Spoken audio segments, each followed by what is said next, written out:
Continuamos en Reporte Urbano, un aporte al ciudadano, y nos vamos a meter de lleno en estas entrevistas, ¿no? Con lo que tiene que ver con la abogacía y los derechos de niñas, niñas y adolescentes. Y le damos la bienvenida al piso a la doctora Griselda Eselato, quien es abogada, directora de la Comisión de Niños, Niñas y Adolescentes de Abogados del Fuero, autora y capacitadora. Griselda, muy buenos días. Muy buenos días, Roberto. Bueno, muchas gracias por invitarme a este espacio, a tu espacio. Y bueno, espero que sea grato y que sea útil todo lo que tenga para compartir el día de hoy para dar un poco de luz a una rama tan sensible, ¿no? Como es la sociedad, el público, ¿no? De esta sociedad donde hablamos de niños, niñas y adolescentes vulnerables, en principio en razón de la edad, pero también atravesados por otros factores. Claro, siempre lo decía, ¿no? El futuro de la sociedad nada más y nada menos, así que seguramente que va a ser muy fructífera esta charla, ¿no? Esta charla entre colegas, entre amigos y lo que tiene que ver con estos derechos fundamentales y siempre digo, ¿no? Que los niños tienen derecho por sobre los adultos, ¿no? Tienen como un plus de derechos. También le doy la bienvenida a esta mesa de amigos a la doctora Natalia Girardi, quien es abogada, posgrado en abogados de niños, niñas y adolescentes y magíster en abogacía pública. Natalia, muy buenos días. Muy buenos días, Roberto, muy buenos días a todos los aquí presentes y a la comunidad. Bueno, sí, la verdad que es primero gracias por el espacio, agradecida de poder hablar de estos temas que tanto nos gustan, al menos a mí, niños, niñas y adolescentes y los derechos, ¿no? Me parece que es un tema de actualidad que siempre está vigente y que toda la sociedad tiene que tener, aunque sea tocar de oído. Digo, los abogados tenemos otra responsabilidad, quizás tener más noción de las normativas, pero que es un tema que abarca a toda la sociedad, ¿no? Y Griselda va a presentar Tu puente hacia el derecho el 28 de abril, 16 horas, en la Feria Internacional del Libro, Predio La Rural, Pabellón Verde, Stand 1029, ¿no? ¿Qué te impulsó a escribir Tu puente hacia el derecho? Bueno, a mí lo que me pasó en lo personal, yo vengo de una historia que, primero que nada, tengo que agradecer a la universidad pública, porque soy abogada gracias a ello. En segundo lugar, a mí me tocó, digamos, atravesar el proceso de la digitalización prepandemia, pospandemia y todas las cuestiones que a veces son políticamente incorrectas, en el sentido de que vos ibas a una entrevista de trabajo y si no eras pariente de, o no tenías experiencia, o no tenías alguna cuestión, siempre te terminaban cerrando la puerta por ciertos condicionamientos. Lo mismo cuando querías intentar consultar, ¿dónde tengo que dejar un currículum para entrar a tribunales? Y no, acá si no conoces a nadie, está difícil el tema. Y bueno, y es como que uno trata de hacer camino del otro lado del miedo, ¿no? Y empezás a transitar una calle donde vas haciéndote de colegas, de compañeros que te van acompañando en el camino a la par. Y bueno, un poco este libro lo que viene es a traer un poco de luz de si ya estás por recibirte, si te recibiste hace unos años y por determinados factores económicos, porque antiguamente siempre se decía que la abogacía era una carrera o una profesión de élite. Bueno, en este caso vengo a traer un poco de luz de que todos somos trabajadores de la abogacía, que no hay un orden de preferencia de prelación o de acomodos, y que existe un camino posible alternativo para quienes realmente tienen pasión por el ejercicio de la abogacía. Siempre se está a tiempo de conectar con esta pasión. Si vos te recibiste y por determinada situación económica te viste obligado a trabajar en algo que no tiene nada que ver con el derecho y te quedó pendiente como asignatura ejercerlo tras el título, bueno, un poco este libro viene como a rescatarte de eso y que puedas hacer camino en paralelo. Y qué importante, ¿no? Que es esto, porque hay muchos colegas que son egresados, se reciben, tienen título en mano y no saben cómo comenzar a dar sus primeros pasos, ¿no? A ejercer la profesión, desde ya que hay muchos que no ejercen, ¿no? Me ha tocado a mí en la camada mía de la universidad, la gran mayoría no ejerce la profesión. Y esto es algo que genera miedos, ¿no? Incertidumbre, sobre todo cuando tiene que ver nada más y nada menos con los derechos de la población, ¿no? Nuestro accionar depende de miles y miles de familias. Y me gustaría concatenar esto con la doctora Girardi, ¿no? Que ella se ha especializado en los derechos de niños, niñas y adolescentes, ¿no? Esa continuidad de seguir estudiando y ir perfeccionándose, sobre todo con esto tan importante y esta responsabilidad que tenemos como profesionales de conducir nada más y nada menos que la vida de las personas, ¿no? Que nos consultan sobre una determinada problemática. ¿Qué fue lo que te impulsó a seguir estudiando, a seguir perfeccionándote? Bueno, la verdad que siempre me atrajo el universo de la infancia, siempre. Y cuando empecé a estudiar Derecho, la verdad, un poco lo que dice Griselda, ¿no? Esto de, bueno, estudiamos, después nos recibimos y ¿qué? Yo trabajé en un organismo público, tengo más experiencia realmente en la abogacía pública, ¿no? Hice un magíster en ello también. Entonces, me gusta concatenar estas dos pasiones que tengo un poco con lo público, el escenario público y las infancias. Y esto de los derechos de niño, ¿no? Sabemos de tu trabajo, Griselda, y tu impulso, de toda esa fuerza, esa tenacidad que pones en relación a esta temática, ¿no? A los derechos de niñas, niñas y adolescentes. Y sabemos que has estado investigando sobre determinadas cuestiones que realmente nos llama la atención, nos indigna muchas veces, sobre todo lo que tiene que ver con el Estado, ¿no? Vemos un Estado ausente o ciertas deficiencias en la administración pública cuando se habla de derechos de niños, niñas y adolescentes.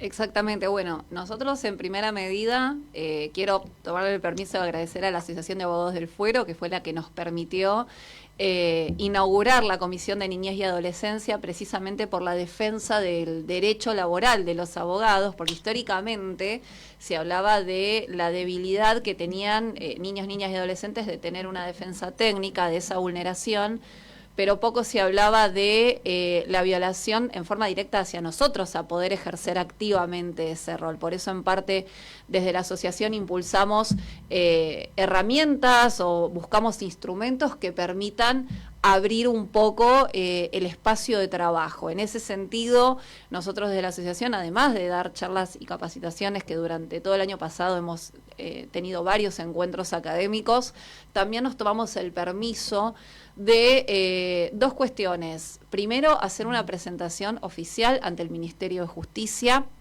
donde estamos solicitando que se cumpla efectivamente con la reglamentación de la Ley 26061 de la protección de los derechos de niños, niñas y adolescentes, porque precisamente en su artículo 27, inciso C, habla de esta posibilidad, ¿no?, de que tengan una defensa técnica, y en la reglamentación bien indica que insta a las provincias, ¿sí?, a establecer las medidas necesarias para llevar a cabo esta efectividad de derechos. ¿Cómo se logra esto? Bueno, abriéndonos espacios en las distintas instancias administrativas donde transcurre la vida de estos sujetos de derecho, que no es precisamente en tribunales, porque siempre considero que es un público que sería la última ratio, ¿no? En principio los chicos se levantan a la mañana y van al colegio, no van a tribunales.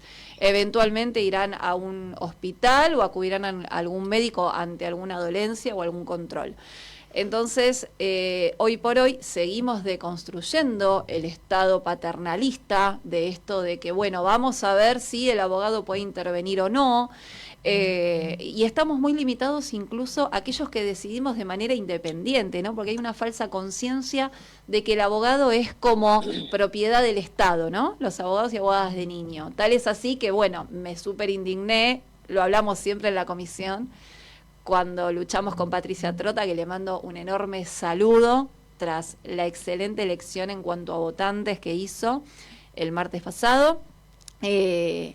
Impulsamos la apertura oficial del registro de abogados y abogadas de niños, niñas y adolescentes del Colegio Público de Abogados de la Capital Federal, y nos encontramos con el artículo 13 de este reglamento, donde el título es patrocinio ad honorem, ¿no? Entonces dice que todos aquellos que sean profesionales integrantes de ese registro, en principio trabajarán ad honorem, sin perjuicio de los pactos o los acuerdos que puedan establecer con instituciones o particulares, a lo cual yo me hago una repregunta: ¿qué particular o qué institución va a tener voluntad de firmar un acuerdo con un colega especializado en la materia si per se el artículo indica con una directiva imperativa de que la tarea es ad honorem?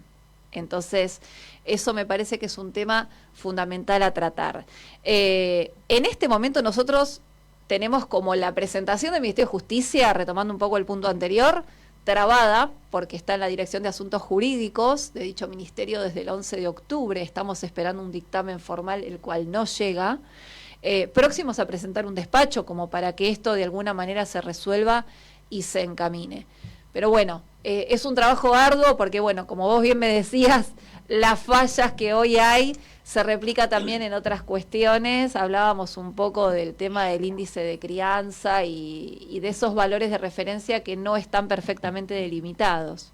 Eso también es un problema enorme a nivel etario. Roberto, Griselda y Natalia, bueno, primero le quiero mandar un gran saludo a la gente de la Dirección de Asuntos Jurídicos que de octubre hasta ahora no tuvo tiempo de resolver este tema. Segundo, un gran abrazo a la doctora Patricia Trota. Tercero, aclarar que siempre la teoría es hermosa, podemos hablar de todo y tenemos ahí tres expertos en derechos de niños, niñas y adolescentes, pero bueno, tenemos que llevar todo a la práctica, tenemos que hacer fuerza todos para que pueda ponerse en práctica todo la aplicación de los convenios internacionales, las leyes, cualquier cosa, sin práctica no sirve para nada. Y cuarto, le quería preguntar a las dos colegas que nos acompañan si puntualmente en lo personal hubo algo, tienen que estar ahora reflexionando, meditando, recalculando, si hubo algo que las llevó, en mi decisión personal de apoyar tanto el derecho de niñas y adolescentes, lo hubo, yo creo que en todos, algo en lo personal que las llevó a elegir con tanta pasión esta rama, o esta rama del derecho que tiene que ver con esa protección al indefenso, ¿no? Que son nada más ni nada menos que los niños. Bueno, un poquito hablo yo.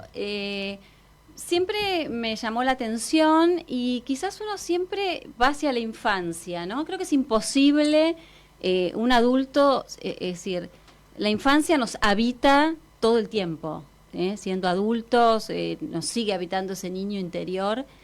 Y en mi caso personal, bueno, sufrí algunas situaciones, quizás en la escuela, no me sentí protegida en algunas oportunidades y demás, personales, que bueno, quizás no viene al caso, pero eso me llevó a ir perfilando y decir, a ver, ¿cómo es esto de que los niños pueden ser protegidos y pueden tener abogado, por ejemplo? ¿Cómo es esto de la defensa de los niños, niñas y adolescentes en cualquier ámbito? Que yo siempre, antes de estudiar, ya mi lógica me llevaba a decir, pero no es solo los tribunales, los niños están en todas partes y los derechos están donde están los niños. Entonces, esa amplitud, de a poco fui ampliando un poco mi mente, mi escenario, e incorporando conocimientos, por supuesto, y bueno, eso hizo que quiera ayudar o que quiera proteger, no sé si esa es la palabra, pero asesorar, mirar ese sector de la población, ¿no? Me parece muy importante. Robert decía el futuro, yo ahí disiento porque hay una frase de Gabriela Mistral que dice: el futuro de los niños es hoy, mañana es tarde. Entonces, la infancia es hoy. Bueno, en mi caso, gracias por la pregunta. Bueno, a mí también de chica me ha pasado atravesar determinadas situaciones dentro del ámbito escolar, si se quiere. Pero bueno, uno después de más grande va madurando un montón de cosas, y me acuerdo estar en tercer año del secundario y darme cuenta, ¿no? Que para mí no hay nada más indefenso que un niño o una niña, ni aún bajo la potestad de sus propios padres biológicos. Entonces, en ese sentido y en esa inteligencia dije, bueno, nosotros como adultos sabemos lo que es estar ahí, venimos de ahí. Vamos a ver qué podemos hacer para acompañarlos, para que no se sientan solos, para tratar de darle un poco de luz en ese mundo para ellos totalmente desconocido. Viste que de chico decimos queremos ser grande, de grande decimos queremos ser chico, y en esa atracción de fuerzas uno trata de apuntalar los dos espíritus. Así que bueno, en parte fue eso lo que me llevó a trabajar en esto, ¿no? Es más, es al día de hoy que te preguntan, ¿existe el abogado del niño? O sea, hay gente que no sabe que existe el abogado del niño. Sí, chicos, acá estamos. Griselda, vos le estás hablando a tu niña de 8 años, te aclaro. Le estás hablando a tu niña de 6, 8 años. Sí, tal cual. Bueno, yo creo que todos tenemos un poco de eso, ¿no? Uno total. elige por esta rama, esta especialización, porque ha pasado algo en nuestra infancia, todo nos remite a ello, o hacia nuestros hijos, ¿no? Nuestros descendientes. Y me gustaría concatenar esto que decía Griselda con lo que dice Natalia, ¿no? Y esta deficiencia del Estado. Muchas veces sabemos que existen leyes que hay de sobra, ¿no? Se pueden mejorar, eso no está en duda, no está en discusión, siempre podemos mejorar, pero la realidad es que tenemos un compendio normativo muy amplio y muchos de ellos no se cumplen, partiendo de la base de la Convención de los Derechos del Niño. Entonces esto muchas veces nosotros lo denunciamos, dicen, bueno, para eso existe el prevaricato y demás, pero sabemos que en la práctica realmente no funciona, no se cumplen las leyes, y no hablo solo de esta especialización, ¿no? La verdad que también estamos incursionando en lo que es el derecho administrativo, las normas administrativas tampoco se cumplen, o sea, esto es algo moneda corriente que se da a lo largo y a lo ancho del compendio normativo con todas sus formas, ¿no?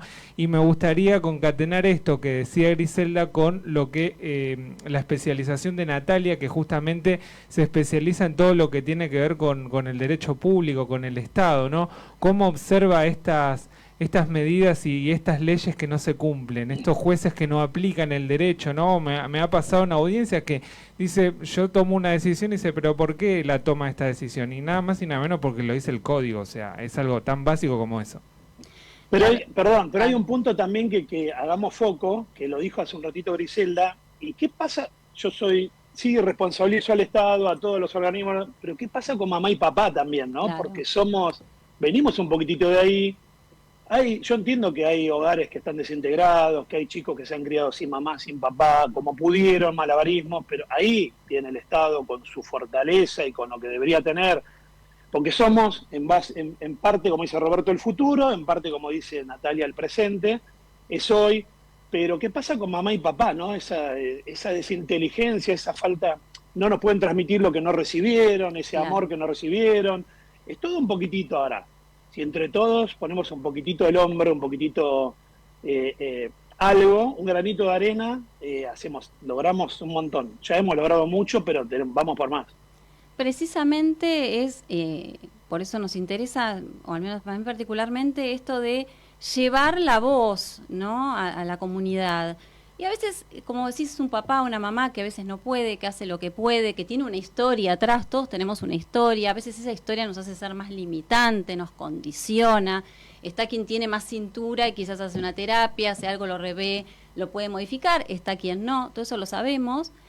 Pero bueno, también los diferentes actores sociales, porque justamente cuando hablamos de la Convención de los Derechos del Niño, que es un paradigma que tiene que ver con un cambio de paradigma, lo cual no es poco, que pasamos de un sistema tutelar, paternalista, a un sistema de protección de derechos, con la convención que Argentina ratificó en 1990, justamente además de un listado de todos los derechos que tienen los niños, habla de los principios. Y esos principios son la base que nos van a servir tanto como, más que nada los letrados, ¿no es cierto?, como base a la hora de resolver y de intervenir. ¿Y cuáles son estos principios de los que nos habla la Convención? Que no solo los abogados tenemos que saberlos, pero, y ya insisto, estos principios que voy a nombrar ahora están en el aula también, por ejemplo, están en el ámbito de la salud, están en el ámbito familiar. Entonces, hablamos siempre del principio fundamental que trae este paradigma, que es el interés superior, ¿no?, de los niños, esto de que los niños, los derechos de los niños están por encima de los derechos o de cualquier interés del mayor, del adulto, que significa, como dice la ley, la máxima satisfacción de los derechos, es decir, básicamente que sus derechos se cumplan, ¿no? Entonces, en una situación hay que evaluar si hay algún interés, un derecho vulnerado. Bueno, hay dos cuestiones que yo quiero agregar a lo que vos estás diciendo por esto de las deficiencias del Estado. Y tomando un poco lo que decía Nati. En primer lugar, bueno, esta semana se me ocurrió investigar, porque yo siempre termino investigando cosas. El año pasado se hizo mucho arengue del índice de crianza, ¿no? Porque, bueno, a la hora de pelear una cuota alimentaria es todo un tema. Entonces, de repente te dicen, bueno, el índice de crianza se corta a los 12 años. O sea, es un índice de crianza establecido por el gobierno, ¿sí?, cuando la Convención de los Derechos del Niño establece otro límite de edad. Y la realidad es que ese índice de crianza me está dejando afuera al público infanto-juvenil, en el sentido de que agarra chicos de 13 a 18 años, que me los deja fuera. Ante esa duda, me comunico con el INDEC y ellos me dicen lo siguiente: no, la verdad que es verdad, tenés razón, el índice de crianza corta a los 12 años, después para lo que es el próximo público etario, tenés que tomar las tablas de cuánto sería la canasta básica del adulto de referencia y hacer toda una fórmula y un cálculo. Me parece una locura. O sea, ¿cómo puede ser? Dejamos desprotegidos a los chicos que van de 13 a 18 años técnicamente hablando. Claro, porque ahí yo creo que lo que falla, no sé, en este caso particular y en otros casos, es no tener la perspectiva de niñez. Creo que hay que tener esa mirada, ¿no? Cuando uno tiene perspectiva de niñez, hablamos mucho de la perspectiva de género, pero también tenemos que hablar de la perspectiva de niñez, ¿no? Esto de que cuando vamos a resolver, cuando vamos a hacer una intervención, ya sea desde el Estado, desde cualquier nivel de los estados, ¿no? El legislativo, ejecutivo, judicial, o desde la comunidad también, es tener esta mirada de que el niño tiene derechos, primero es un sujeto de derechos, un ciudadano, ¿sí?, que tiene voz y que debe ser escuchado, y eso cambia la visión. Y si vos tenés un problema para resolver, hasta mismo como papás también, tener esta visión de perspectiva de derechos, vas a ver que cuando hay que resolver un conflicto, esta mirada cambia a la hora de intervenir. No es lo mismo tener una mirada tutelar paternalista que tener una mirada de perspectiva de derechos y exclusivamente en este caso perspectiva de niñez. Saber cómo un niño funciona, saber cómo es su mundo, saber cómo son sus emociones, hablar de, claro, que es un ser integral, ¿sí? Y la ley nos habla de esto, que tenemos que mirar como un ciudadano y como un ser integral, y que forma parte primero de una familia, después forma parte de una comunidad y después forma parte de una sociedad. Esta es la mirada que hay que tener a la hora de resolver cuestiones. Natalia, si vos hubieras hecho este speech hace unos años, cuando nos peleábamos con Aruba, se hubieran muerto de un infarto, pero ellos veían, o sea, los niños no tenían derecho, la mamá podía agarrarlo, llevárselo a cualquier lado, como hizo una mamá, y lo trajo acá a Argentina, que ingresó mal también. Y no podíamos explicarle, pero ¿cómo? No, sí, la mamá lo agarra y se lo lleva, pero existe el papá, existe el arraigo, existe su escuela, su juguete, Ah, bueno, pero no, acá nos manejamos de otra manera, obviamente teníamos que respetar el derecho de Aruba, teníamos que respetar cosas que no entendíamos, ellos dependen de Holanda con la Haya, la autoridad suprema, tienen la reina que quería presidir un organismo que patrocinaba todos los derechos de los niños en el mundo, y en Aruba se colaban los niños, entraban y salían y se iban como si fuera una cosa. Claro, fíjate que tiene que ver con una forma de ver la infancia. Por supuesto, si yo la veo no como una cosa, no exacto. existía la palabra perspectiva, no podían entender cuando nosotros le explicábamos, yo me peleaba con todo lo que pude, logramos bastante que hoy entiendan todo y sí, seguimos trabajando. Ahí está el kid, yo creo. Pero no, es una cosa increíble, porque en realidad el etnocentrismo lleva a que nosotros estamos acostumbrados a esto y debería ser en todos lados. No.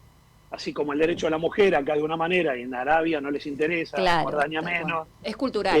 Pero bueno, es cultural. Pero fue muy difícil, ahí no sé cómo será quizás en Aruba, pero nosotros tenemos un compendio de leyes que nos acompaña esa perspectiva. Es decir, no es que la agarramos... En Aruba les hemos impuesto...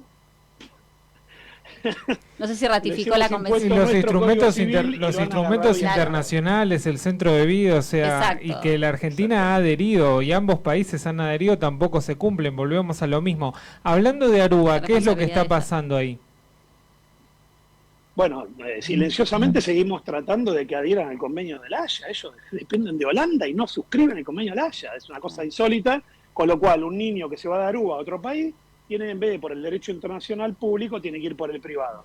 Por un lado. Y por otro, seguimos mejorando. Tenemos una gran amiga, Janine Weber, a la cual le mandamos un gran saludo. Y estamos no solo en Aruba, sino que Curazao, Bonaire, todas las islitas que están alrededor, tratando de mejorar todo lo que se puede, porque ellos cruzan a Venezuela, Colombia, todos los países y las islas hay millones de islas, Santa Lucía, bla, bla, bla, y cada una de las islas depende de un país distinto. Sí, y De Francia, ni hablar de los que hacen obstrucción de vínculos en la forma de sustracción internacional, o sea, eso... No, eso es terrible, tremendo. Terrible. Una cosa es que se vaya por su propia voluntad y otra cosa es que un Lo padre suben a un saque avión. de forma legal o ilegal, porque hay ambas, Sí, lo mejor suben a después. no nunca más vuelven.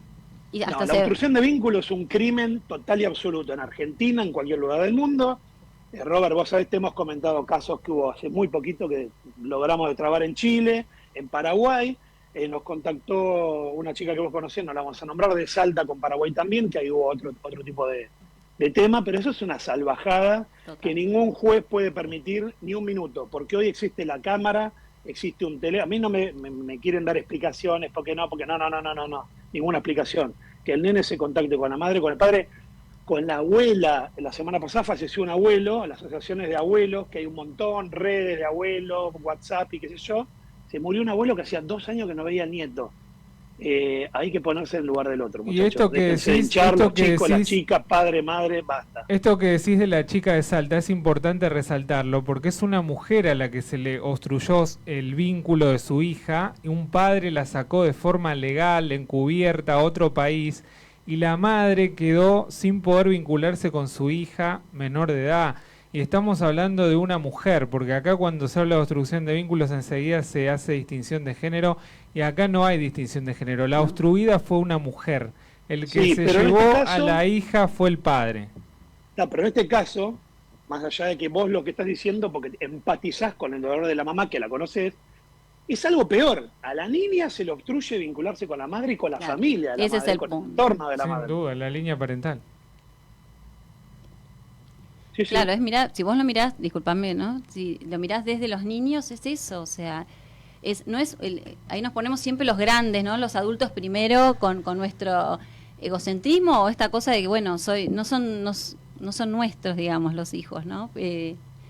Pero Se esto lo sigue de cosificando tirar en parte, se lo sigue exacto. cosificando, no son sujetos de derechos, son esa Claro. cosa, ¿no? Una cosa, un juguete, Exacto. un botín de guerra, a ver, es mío, es tuyo, ¿de quién En es? esta situación que pasó un tiempo, que yo cuando miraba la tele me horrorizaba, y eso también me hace impulsar que quiera trabajar en estas cuestiones, en los casos de niños que salen del colegio con el uniforme, los suben a un avión y los mandan a revincularse porque lo ordena el país externo. Está bien, pero digamos, creo que hay otras formas para lograr eso.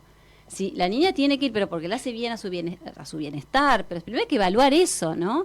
Me parece que salir de un colegio, subirlo a un avión, me pareció una cosa Tremendo. cruel, incluso por parte de las autoridades, de quienes tenemos Natalia, que defender. ¿sabés qué pasa? Seguramente, analizando ese caso todos, para subirlo a un avión, porque lo ordenó otro, fallaron un montón de cadenas de Claro. cosas. Yo el otro día lo sintetizo y a mí me dicen crack, ídolo, genio, el consultor número 1, lo que quieran. A mí no me interesa todo eso. Yo lo que hago es una pregunta: ¿cómo puede ser, en el caso de Chile, que me contactó la abogada que más sabe, perdón por ustedes, por todo, pero realmente Fátima Silva, allá arriba, por eso la convocan de todos los medios, de todos lados, después estamos con el caso de Lucio Dupuy, me dijo, Diego, no sé qué hacer acá, no puedo más. Bueno, ¿cómo puede ser que Corte Suprema de Chile intervenga, Cancillería Argentina intervenga, 10 jueces en Argentina, 5 jueces en Chile, 20 abogados por todos lados, y el que les habla en 6 horas, hablé con la abogada, le dije, esto es muy sencillo, mañana mandamos a detener a la madre por esto, porque la ley nos autoriza, esto no es una amenaza, no es nada. Nosotros no queremos denunciar a la mamá, pero si está incumpliendo pactos, ley argentina, bueno, en 6 horas el papá se comunicó con el hijo, que hacía 2 años que no podía ver, y la abuela también, llorando, agradeciendo, se comunicaron todas las asociaciones, se comunicó Fátima, hasta la Embajada de Chile llamó y dijo, se destrabó. No se destrabó, muchachos, están incumpliendo todos, todo. Bueno, Diego, ahí está el kit de la cuestión. Justo vos traes el tema de Lucio. Y cuando salió el tema de la ley federal, yo dije, buenísimo que capaciten a todos los efectores públicos, pero si ahí no hay abogados, que son los que tenemos las incumbencias y sabemos a dónde hay que acudir y con qué herramientas legales tenemos que intervenir, es una máscara. Entonces, ¿cómo en una ley federal donde murió un niño por ataques brutales, porque fallaron todos los sistemas, no hubo una conciencia del gobierno de decir, che, y los abogados del niño no están en esa ley, me pareció indignante. Está buenísimo divulgar derechos, pero estamos nosotros que estamos para trabajarlos y defenderlos como corresponde. Y eso, ya que estamos, aprovecho si me das el permiso para comentarlo, cambiando un poco la página, vos sabés que yo el año pasado, justo ayer saqué la cuenta, se cumplieron 9 meses desde que abrí la petición en Change, un parto, donde estoy pidiendo que incorporen en los jardines en nivel inicial estimulación del habla como materia, pues se trabaja lectoescritura y se olvidan que hay una instancia previa que no es solo lo que maman de casa los chicos, ¿sí? Esto de trabajar la expresión, poder exteriorizar emociones, la comunicación asertiva, ¿sí? Todo lo que es la conciencia fonológica, un montón de cuestiones que se trabajan y que la trabajan profesionales capacitados en la materia. Por eso mi reclamo no es hacia el cuerpo docente, mi reclamo es hacia el sistema. Vos tenés un profe de música que enseña música, un profe de escritura, ya se trabaja. Ahora, ¿cuál es la consecuencia de esto? Que vos te encontrás años después con chicos que terminan primaria y secundaria, que no te saben resolver un problema matemático, que no te saben analizar una oración. Volvemos a lo mismo. Falta conciencia de enseñarle a los chicos a expresarse. Exacto. Yo Y acá quiero estamos agregar a lo que diré, las no legales. Dejemos, a veces nos sacamos Sí. el sombrero, la toga, todo, el título, todo. Muchachos, estamos hablando de un menor, ¿cómo lo resolvemos? Basta. Basta de artículo, basta de leyes, basta de Chile, basta de Argentina, basta de pelea de países. ¿Cómo lo resolvemos? Y ahí se resuelven las cosas. Y acá se está dejando Antes de escuchar a mi lado amigo Víctor porque estoy enojado. nada más por los niños, niñas y adolescentes que van a guiar los destinos de la Argentina y del mundo el día de mañana, en un futuro, pero hoy tenemos que tomar las riendas y ocuparnos de esta población tan vulnerable. Nos vamos a una tanda y tras ello nuestro móvil en vivo a cargo de Víctor Rodríguez. Seguí a Roberto y a Cintia en las redes sociales. @Villalobos Atlas. @Cintia R. Neves.